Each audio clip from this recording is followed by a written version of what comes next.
Isang mapagpalang umaga sa ating lahat, mga kapatid ko kay Kristo, mula sa The Solid Rock Morning Devotion. Isang kagalakan na muli tayo ay makapagbulay-bulay ng salita ng Panginoon sa umaga nito. Mga ilang minutong pagbubulay-bulay ng mga salita ng Panginoon upang papurihan at sambahin ang ating Panginoong Hesukristo. Ang ating pong pagbubulay-bulayan ngayong umaga ay matatagpuan sa mga taga-Galasya, Kapitulo 5, talatang 26. Ayan. Mga taga-Galasya 5:26. Ito ang sinasabi: huwag na tayong maging palalo. Huwag na nating galitin ang isa't isa. At huwag na rin tayong mag-inggitan. Pinagpala na po tayo sa pagkabasa at pagkarinig sa salita ng Panginoong Hesukristo. Tayo po ay manalangin. Ama naming Diyos na mapagmahal, naririto muli ang iyong mga anak upang ikaw ay sambahin sa Espiritu at sa katotohanan. Maraming salamat, Panginoon, sa isang gabing nagdaan sa aming buhay na kami iyong iniingatan sa aming pagtulog. Maraming salamat, O Diyos, sa muli mong paggising sa amin, sa muli mong pagbibigay ng buhay, ng lakas, upang kami, O Diyos, ay patuloy na humarap sa hamon ng buhay dito sa mundong aming ginagalawan. Panginoong Hesus, sa umagang ito, aming itinataas sa iyo ang aming mga kapatid na may mga karamdaman. Patuloy mo po silang abutin, pagalingin, at ibalik ang lakas na nawala dahil sa mga karamdaman, O Diyos. Dahil ikaw, O Diyos, ang Panginoon na nakapagpagaling sa lahat ng klase ng karamdaman. Katulad na lamang ng kanser, ubo, sipon, trangkaso, at iba pa, Panginoon. Panginoong Hesus, kami po ay nagtitiwala na ikaw ang aming Diyos na aming sinasamba, pinupuri at pinasasalamatan. Sa umaga rin ito, Diyos, aming inilalapit sa inyo ang aming mga kapatid na patuloy na naghahanap buhay sa lansangan. Katulad ng mga drivers, mga traffic enforcer, mga nagwawalis ng kalsada, Panginoon. Ingatan mo sila, O Diyos, sa kapahamakan, lalong-lalo na, O Diyos, sa panahon ngayon, umuulan, umiinit. Panginoong Hesus, ikaw ang siyang patuloy na magbibigay sa kanila ng proteksyon upang hindi sila mapahamak, lalong-lalo na sa mga karamdaman, Panginoon. Amin ay inilalapit sa inyo ang mga kapatid namin naghahanap buhay, naghahanap ng trabaho, Panginoon. Patuloy mo po silang ingatan at patuloy mo silang bigyan na trabaho. Makasumpong nawa sila ng trabaho, Panginoon, maging lokal man o abroad, upang magkaroon sila ng hanap buhay, Panginoon. Gayon din po, Panginoon, ang mga kapatid namin nagtatrabaho sa ibang bansa, yung mga OFW. Ingatan mo sila, O Diyos, sa lugar kung saan sila nagtatrabaho.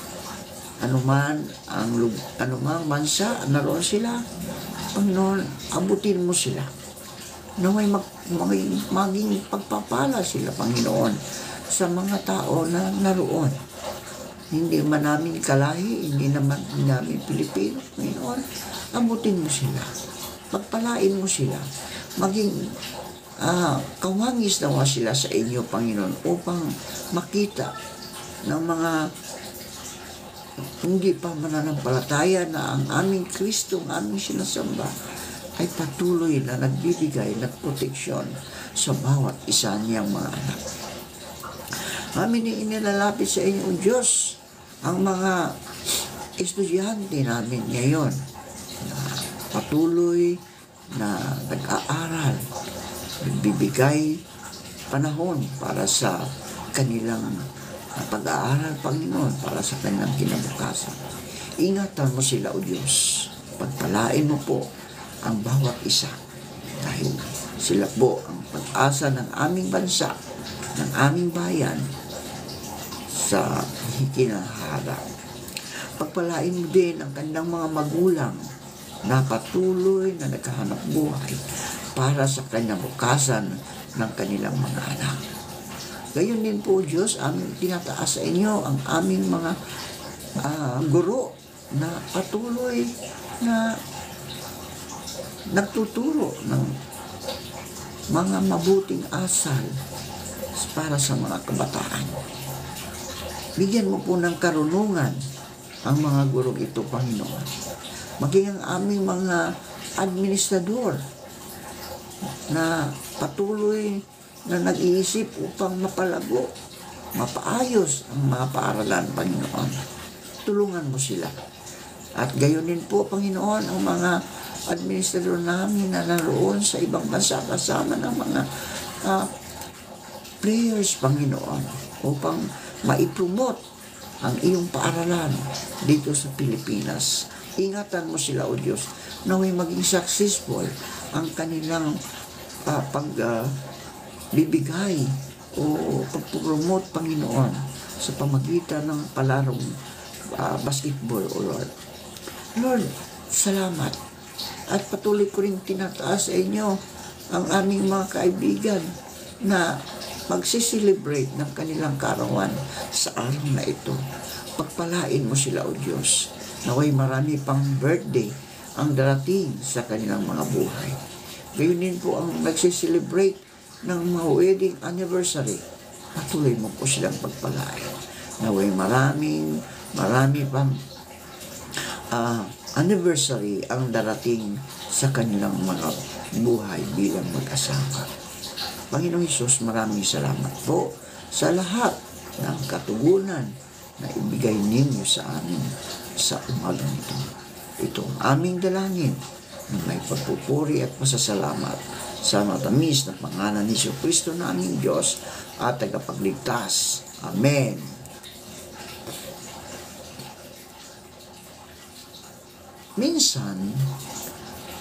Minsan talaga nakakainggit ang mga kakilala natin na pinagpala. Tulad ng isang office mate na nabigyan ng race, kaibigan na may bagong love life, o kapatid na feeling natin paborito ng mga magulang natin. Bakit ganon? Bakit siya mukhang favor pero ako hindi? May mga araw na ganito ang naisip natin, hindi ba? Mahirap aminin, mga kapatid, pero hindi lang tayo ang ganito.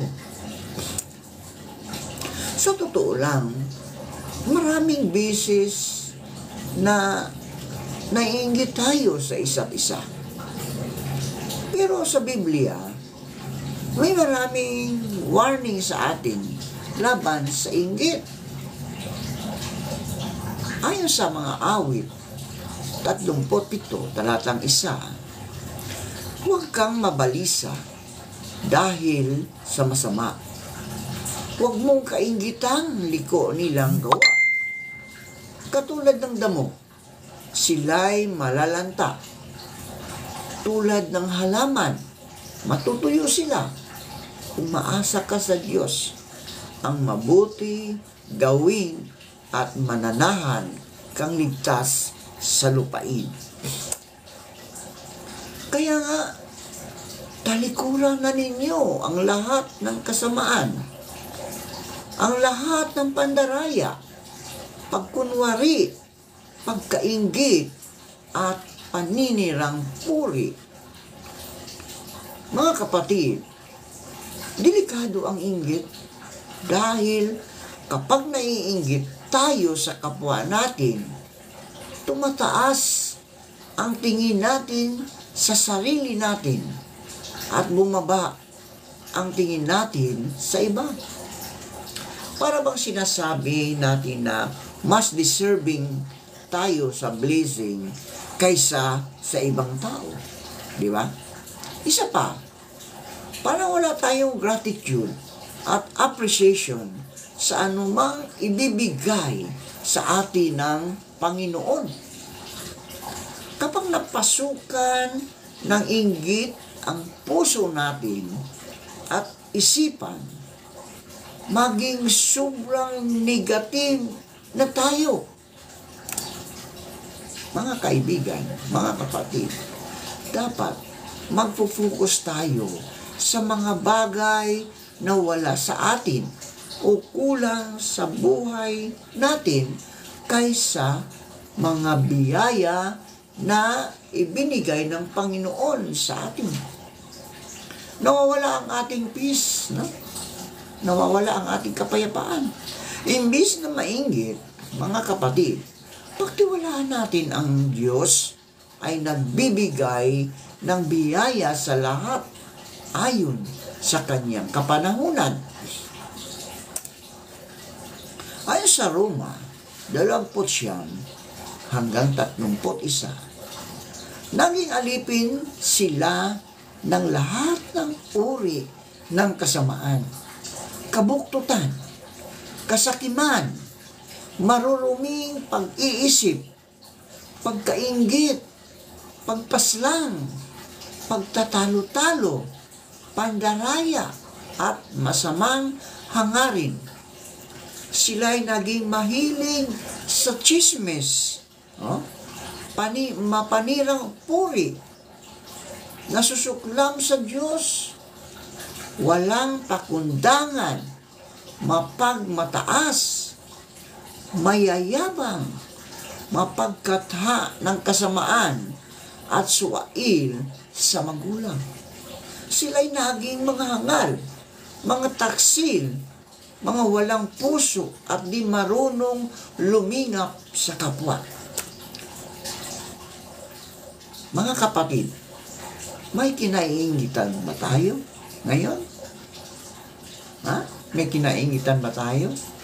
Tuwing may tao na kinaiingitan mo, mga kapatid, ilista sa iyong prayer journal ang 3 bagay na thankful ka.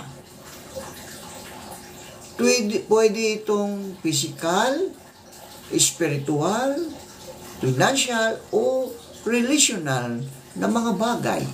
Di ba, mga kapatid? Ipanalangin mo. Ipag-pray mo ang mga taong kinaiingitan. Kinaiingitan mo. Ipag-pray mo. At maging yung mga kanilang physical na pangangailangan. Baka naman sila ay may mga karamdaman. May pangangailangan upang gumaling ang kanyang mga karamdaman. O yung kanilang spiritual, baka naman naliligaw ng landas ang taong iyon. O nangangailangan sila ng financial para sa kanilang pang-araw-araw na pangangailangan. O ang mga relasyon nila sa buhay, sa kanilang pamilya, sa kanilang mga anak, sa kanilang asawa. So, dito makita natin na ang panalangin ay mabisa sa lahat ng bagay. Pagkatapos, mga kapatid, magpasalamat tayo sa Panginoon para sa mga bagay na ito at mag-declare ka ng blessing ng tao, sa tao na kinaiingitan mo. Huwag mo siyang awayin. Huwag mo siyang i-down. Hindi. Patuloy mo siyang ipag-pray, bigyan mo ng blessing para siya lalong umangat o lalong lumago. Kung siya ay isang hindi mananampalataya, mga kapatid, no? Ipag-pray mo, ipanalangin mo na makilala niya ang Panginoong Hesukristo sa kanyang buhay. Mas masarap kaya, mga kapatid, kapag ikaw ay iyong ipanalangin ang mga taong kinaiingitan mo upang sila ay makakilala sa Panginoong Hesukristo. At tanggapin nila ang Diyos na personal nilang tagapagligtas. Diba? Lalong marami silang mga pagpapala na matatanggap kapag si Kristo ang kanilang inuuna. Diba, mga kapatid? Nahihingit tayo sa iba. Bakit sila hindi mananampalataya? Bakit lalong yung mayaman? Ha? Bakit sila pinagpapala? Tayo ay hindi pinagpapala. Mga kapatid, hindi. Tayo ay pinagpapala. Pinagpapala tayo physically dahil wala tayong mga karamdaman. Pinagpala tayo emotionally dahil sa tuwing tayo ay matutulog, napakahimbing tayong makatulog. Meron din kapayapaan sa ating mga buhay, sa ating puso. No? Wala tayong, walang stress. Sabi nga ng isang vlogger, tawag dito, mapili siya mga sa pagkain, no? Very healthy siya sa pagkain. Pero nagkasakit siya ng cancer. Bakit? Dahil daw sa stress. Kapag siya ay nakapagbasa ng mga masasamang basahin o mga masasamang balita, nai-stress siya, nagagalit siya, nagkakaproblema siya. So doon, nagkakaroon ang karamdaman. Doon, pumapasok ang karamdaman sa ating puso. Kaya mga kapatid, huwag tayong ma-stress. Ano man ang naririnig natin, nakikita sa ating kapaligiran, ipanalangin mo sa Panginoon. Ang Panginoon lang ang siyang makapagbibigay ng kapayapaan sa ating puso, sa ating buhay. No? Huwag tayong ma-stress. Ang stress yan ay wala yan. Dahil ang ating Diyos na napakalaki ang siyang magbibigay sa atin ng mga kasagutan sa lahat ng ating mga panalangin. Sige po, tayo po ay manalangin. Panginoong Diyos, alam ninyo kung ano nga ang ngayon namin mainggitin sa kapwa, lalo na sa mga mahal ko sa buhay. Bilang pagsunod sa sinabi ni Apostol Pedro, na talikuran ang lahat ng kasamaan at ang lahat ng pandaraya, pagkukunwari, pagkainggit, at paninirang puri. Tinatalikuran ko na ang pagkainggit. Nagpapasalamat ako sa lahat ng blessings na ipinagkaloob ninyo sa akin. Buksan ninyo ang mga mata ko para makita ko ang masaganang pagpapala ninyo sa akin. Nang sa gayon, hindi na ako magiging mainggitin. Panginoong Hesus, sa umagang ito, dalangin kong pagpalain mo ang lahat ng nakikinig sa iyong mga salita. Ingatan mo sila, anuman ang kanilang ginagawa, anuman ang kanilang hinahawakan. Ingatan mo sila kasama ng kanilang buong mga mahal sa buhay. Ikaw, Diyos, ang siyang mag-ingat sa kanila. Tuwing sila ay lalakad, ikaw, Panginoon, ay kasama nila upang ligtas sila sa lahat ng kapahamakan. Maraming salamat po, Diyos, sa lahat ng aming mga panalangin sa pangalan ni Jesucristo na aming Diyos at tagapagligtas. Amen.